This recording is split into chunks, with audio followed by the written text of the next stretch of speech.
চোখ ধাঁধানো হিমালয় পর্বতমালা। এই বিশাল পর্বত শ্রেণী আমাদের দেশকে চীন ও তার অগ্রাসী নীতির হাত থেকে রক্ষা করে। গোটা পৃথিবীর 1/3 মানুষ এই দুই দেশের বাসিন্দা। কোনোদিন জানতেন এই তথ্যটা? কিন্তু এই নীরব পাহাড়ের আড়ালে লুকিয়ে আছে এক তীব্র সংঘাত। পৃথিবীর দীর্ঘতম বিতর্কিত সীমান্ত, যার আরেক নাম লাইন অফ অ্যাকচুয়াল কন্ট্রোল বা LAC। ভারত সরকারের অফিসিয়াল অবস্থান খুব পরিষ্কার। চীন 1962 সালের পর থেকে ভারতের 1 ইঞ্চির জমিও দখল করতে পারেনি। এবার আপনি প্রশ্ন করতেই পারেন, গত 4 বছর ধরে সীমান্তে তাহলে এত সামরিক তৎপরতা কেন? এর উত্তর খুবই স্পষ্ট। চীন চাইছে স্থিতাবস্থা ভাঙতে। লেটেস্ট স্যাটেলাইট ইমেজ বলছে চীন আমাদের দৌলত বেগ ওল্ডি কিংবা DBO এয়ারবেসের ঠিক উল্টো দিকে একটি বিশাল হেলিপোর্ট তৈরি করেছে, যা আমাদের লজিস্টিক সক্ষমতা বাড়াতে দেখে চীন ক্ষুব্ধ করছে। এই নির্মাণ 2020 সালের মে মাসের সংঘর্ষের সূত্রপাতের অন্তত 3 সপ্তাহ আগে থেকেই চলছিল। প্রশ্ন হলো, যদি চীন আমাদের ভূখণ্ড নিতে না পারে, তাহলে এত দ্রুত এই ভয়ঙ্কর পরিকাঠামো নির্মাণের উদ্দেশ্যটা ঠিক কি? অক্টোবর মাসে কিছু স্যাটেলাইট ইমেজেস আমরা পেয়েছি, যে স্যাটেলাইট ইমেজেস আমাদের চোখে আঙুল দিয়ে দেখাচ্ছে চীন কিন্তু LAC বরাবর ভয়ানক সব কনস্ট্রাকশনস করছে। এয়ারপোর্ট তৈরি হচ্ছে, এয়ারবেস তৈরি হচ্ছে, সেখানে ড্রোন এনে রাখা হচ্ছে। শুধু তাই নয়, একের পর এক সামরিক পরিকাঠামো সেখানে তৈরি করা হচ্ছে। কিন্তু কেন? কোন কারণে? এই উত্তর খুঁজতে গেলে একটু ইতিহাসে যেতে হবে, এবং এখন যে স্যাটেলাইট ইমেজগুলো এক্সক্লুসিভলি আমরা নিয়ে এসেছি, ক্যালকাটা নিউজের এক্সক্লুসিভ স্যাটেলাইট ফুটেজেস, সেগুলোর দিকেও চোখ রাখতে হবে। চীন শুধু নতুন অনুপ্রবেশের চেষ্টা চালাচ্ছে না, তারা একটা উচ্চমানের যুদ্ধের জন্য পূর্ণ প্রস্তুতি নিচ্ছে। স্যাটেলাইট ইমেজ বলছে তারা সেই বিতর্কিত আকসাই চীন এই এলাকাতে একটি হেলিপোর্ট বানাচ্ছে, যার রানওয়ের দৈর্ঘ্য প্রায় 1000 মিটার। একটা বিতর্কিত হেলিপোর্ট যার রানওয়ের দৈর্ঘ্য প্রায় 1000 মিটার। শুধু তাই নয়, এর পেছনে তৈরি হচ্ছে একটি ভূগর্ভস্থ কমান্ড অ্যান্ড কন্ট্রোল সেন্টার। এই নির্মাণ শুরু হয়েছিল 2020 সালের ঠিক মাঝামাঝি। আর এই পদক্ষেপ প্রমাণ করছে চীন দখলকৃত পূর্ব লাদাখ এলাকায় একটি উচ্চমানের যুদ্ধের জন্য সম্পূর্ণ প্রস্তুতি নিচ্ছে। কিন্তু আমরাও পিছিয়ে নেই। এরপর অনেকেই প্রশ্ন করছেন যে এই সমস্যার মূল সূত্রপাত কোথায়? নেহেরু যখন হিন্দি চীনি ভাই ভাই মন্ত্রে বিভোর ছিলেন, চীন তখন চুপিসারে আগ্রাসনের প্রস্তুতি শুরু করে। 1950 সালের দিকে চীন তার নিয়ন্ত্রণ তিব্বতের ওপর বাড়ানো শুরু করে। এর ফলে 1959 সালে দালাই লামা ভারতে আশ্রয় নিতে বাধ্য হন। চীন কিন্তু তখন ভারতকে অভিযুক্ত করে যে আমরাই নাকি দালাই লামাকে আশ্রয় দিয়েছি এবং তাকে পালানোর সহায়তা করেছি। এই ঘটনার পর থেকেই কিন্তু ভারত এবং চীনের সম্পর্কের ভিত্তি আস্তে আস্তে ভেঙে যায়। এই যে জটিল সীমান্তর ইতিহাস, সেটা বুঝতে হলে আমাদের একটু ফিরতে হবে ব্রিটিশ রাজের সময়। ব্রিটিশ কার্টোগ্রাফারদের তৈরি করা লাইনগুলি কিন্তু ভারতের দাবির ভিত্তি। এবং বিশ্বাস করুন, ভারত যে দাবি এত বছর ধরে জানিয়ে এসেছে, সবটাই হিস্টোরিক্যাল এবং প্রমাণিত। চীন সেটা মানতে চায় না, তাই এই দ্বন্দ্ব। যেমন ধরুন, উত্তরাংশে রয়েছে জনসন লাইন এবং পূর্বাংশে রয়েছে ম্যাকমোহন লাইন। ভারত কিন্তু একটি সুনির্দিষ্ট কার্টোগ্রাফিক দৃষ্টি অনুযায়ী তার সীমান্ত নির্ধারণ করেছে, যা ইতিহাস, ভূগোল এবং জাতিগত পরিচিতির উপর ভিত্তি করে সঞ্চালিত। কিন্তু সমস্যা হলো, চীন তো এই সুসংযোজিত সীমান্তগুলোকে কখনোই মানতে চায়নি। ব্রিটিশরা উত্তর সীমান্ত সুরক্ষিত করতে চেয়েছিল এবং রাশিয়াকে ভয় পেত। সেই সূত্র ধরে 1865 সাল একটি লাইন প্রস্তাব করা হয়, যা জনসন লাইন নামে পরিচিত। ভারত আজও কিন্তু এই জনসন লাইনকে তাদের প্রকৃত সীমান্ত হিসেবে মানে। এরপর ব্রিটিশরা 1899 সালে একটি সংশোধিত লাইন, ম্যাকার্টনি ম্যাকডোনাল্ড লাইন প্রস্তাব করে। এই লাইনগুলোতে তিব্বতের পূর্বতন সরকার মেনে নিলেও বেইজিং কিংবা চায়না কিন্তু আনুষ্ঠানিকভাবে কোনোদিন এই লাইনগুলোকে স্বীকৃতি দেয়নি, গ্রহণ করেনি। আর এই কারণেই LAC-তে কোনো দ্বিতীয় লাইন নেই, যা উভয় পক্ষই স্বীকার করে।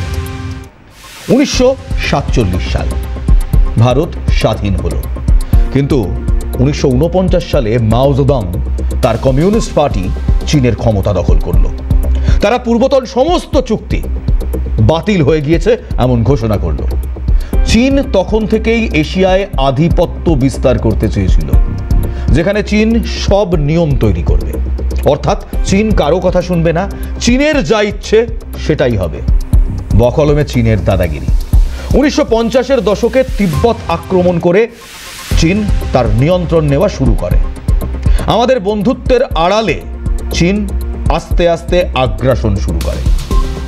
চীন তখন কাউকে কিচ্ছু না জানিয়ে আকসাই চীনের বিতর্কিত এলাকার ওপর দিয়ে রাস্তা তৈরি করতে শুরু করলো।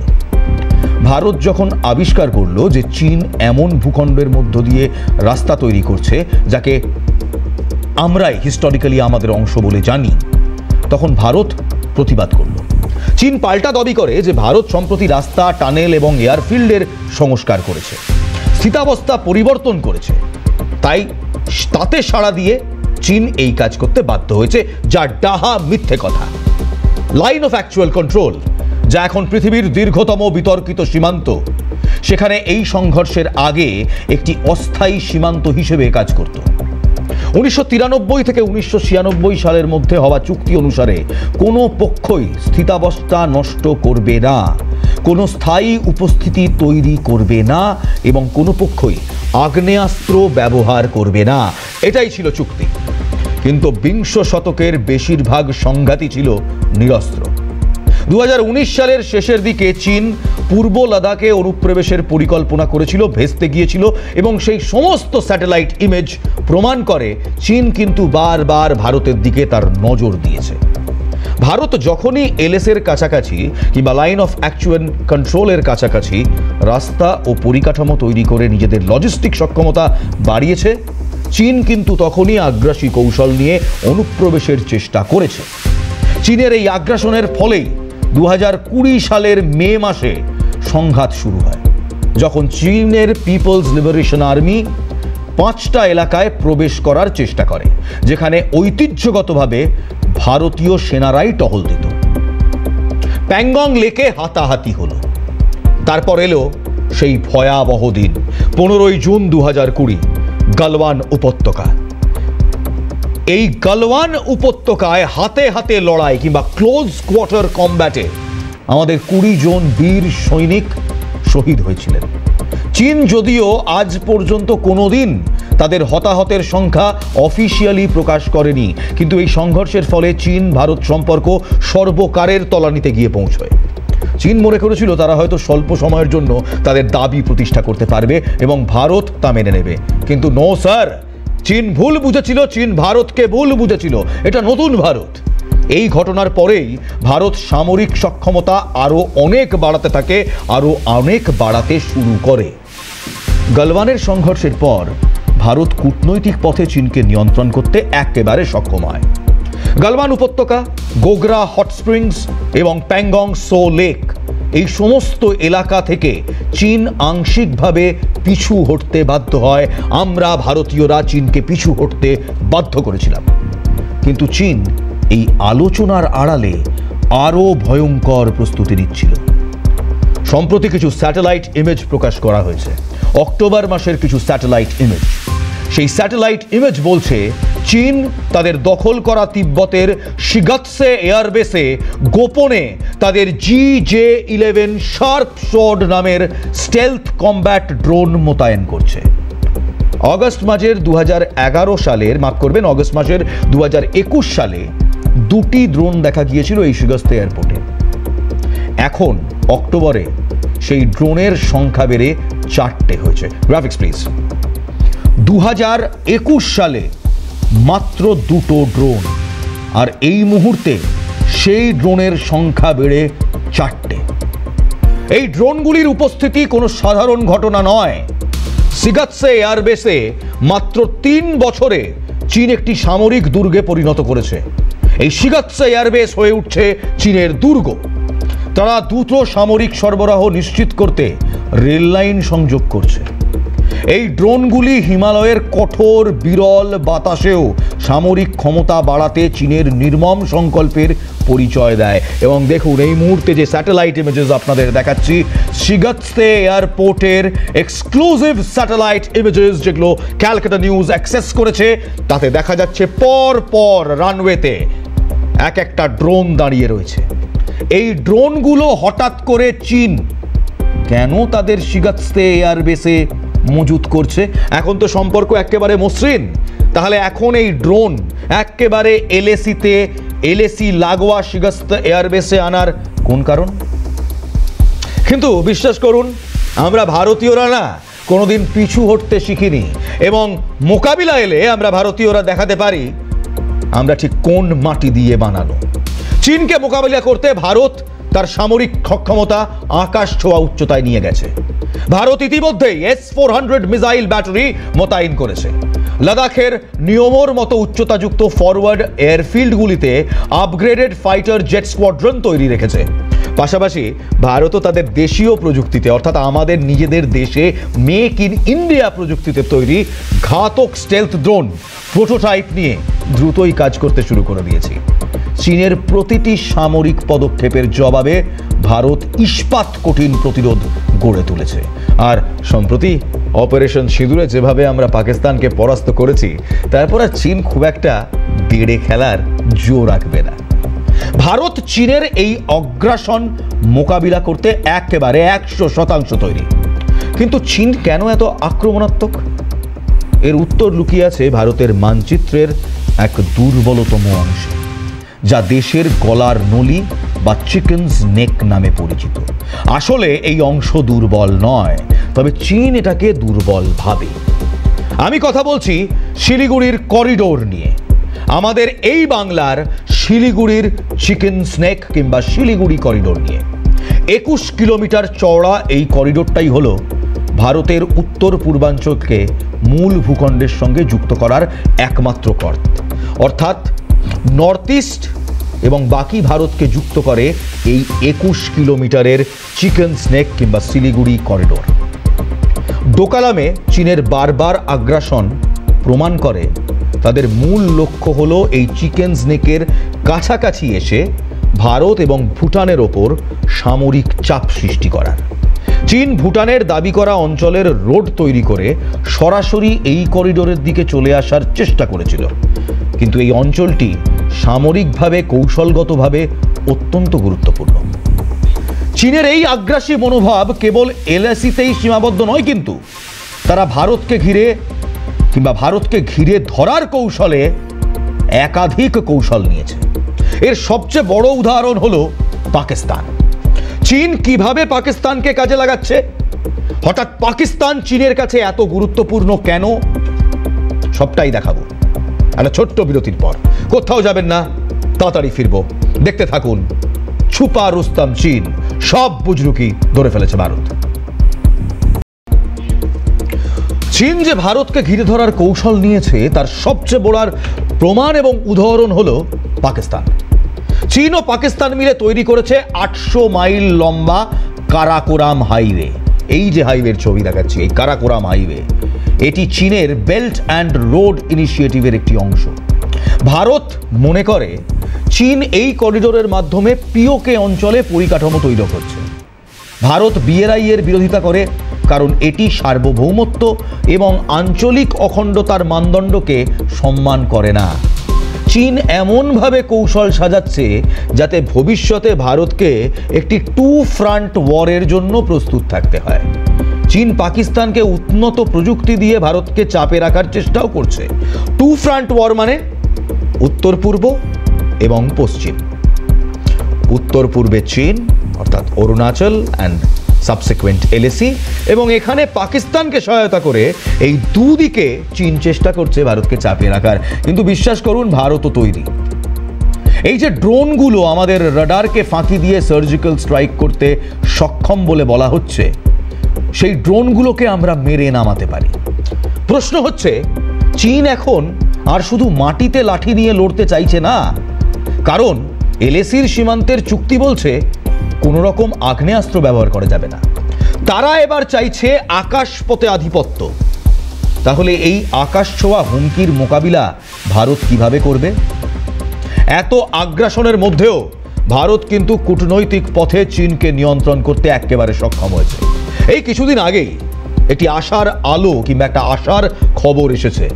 দেপসাং এবং দেমচকের মতো বিতর্কিত এলাকাগুলিতে প্রাথমিকভাবে সৈন্য প্রত্যাহারের কাজ শুরু করে দিয়েছে চীন। স্যাটেলাইট ইমেজ বলছে পেট্রোলিং পয়েন্ট 10-এর কাছাকাছি কিংবা পেট্রোলিং পয়েন্ট 10-এর কাছে বড় যত কাঠামো চীন তৈরি করেছিল সব কাঠামো চীন সরিয়ে নিয়েছে। একটি নতুন পেট্রোলিং চুক্তির ফল।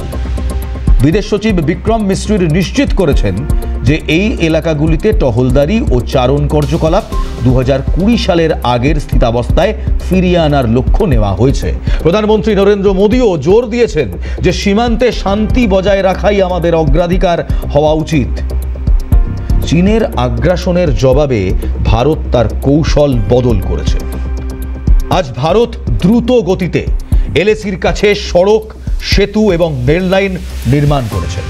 সামরিক পরিকাঠামো এখন যে কোনো পরিস্থিতির জন্য প্রস্তুত। আর সবচেয়ে বড় কথা হলো ভারত এখন বিশ্বমঞ্চে একা নয়।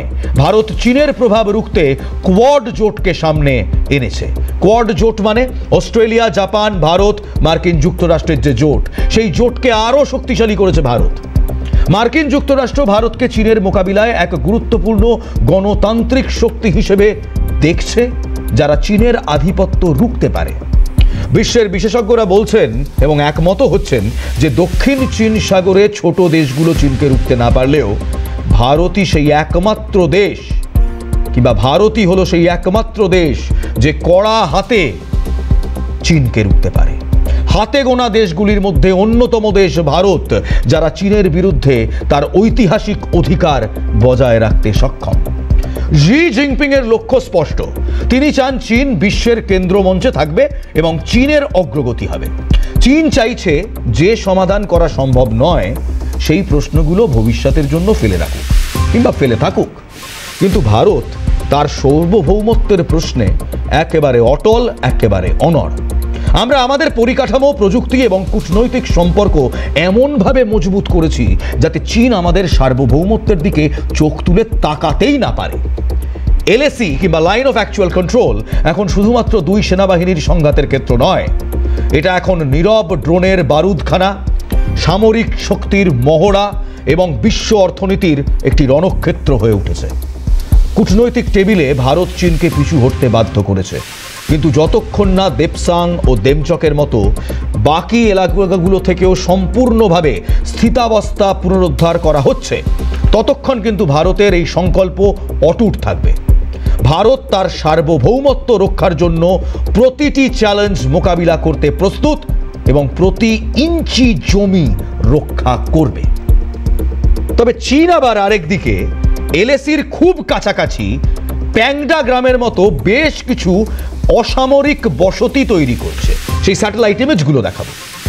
এটি চীনের সালামি স্লাইসিং কিংবা স্যালামি স্লাইসিং ট্যাকটিসের একটি অংশ, যেখানে তারা ছোট ছোট পদক্ষেপের মাধ্যমে ভূখণ্ড নিজেদের উপস্থিতি স্থায়ী করতে চায়। যদিও সৈন্য প্রত্যাহার কিংবা সেনা প্রত্যাহারের উত্তেজনা কমিয়েছে চীন, কিন্তু বিশেষজ্ঞরা বলছে এই বাফার জোন তৈরি করে চীন দীর্ঘমেয়াদে তাদের দাবি আরও শক্তিশালী করতে পারে এবং চাইছে। ভারত কিন্তু সীমান্তে চীনের কারচুপি ধরে ফেলেছে। চীনের নজর রয়েছে বাংলার শিলিগুড়িতে। সীমান্তে নতুন এয়ারপোর্ট কেন বানাচ্ছে চীন? সীমান্তে গড়ে উঠছে চীনের কমান্ড সেন্টার কেন? কেন চীনের সব কৌশলের ওপর কড়া নজর রাখছে ভারত? অক্টোবরের স্যাটেলাইট ছবিতে চীনের সমস্ত পর্দা ফাঁস হয়ে গিয়েছে এবং জবাব দিতে সীমান্তে ভারতের নতুন রণকৌশল কিন্তু তৈরি, এবং সেটা নিয়েই আমাদের আজকের ওয়ার্ল্ড এক্সক্লুসিভ ছুপা রুস্তম চীন। এবার আসুন আপনাদের আরও কয়েকটা ছবি দেখাই, কিছু ড্রোনের ছবি দেখাই, শিগাস্তে এয়ারবেসের ছবি দেখাই। এই সেই শিগাস্তে এয়ারবেস। এই যে ছবি দেখছেন, এই এয়ারবেসটা তিব্বতের একটি অঞ্চলে, তিব্বতের একটি অত্যন্ত বিতর্কিত অঞ্চলে, যেটা চীন দখল করে রেখেছে।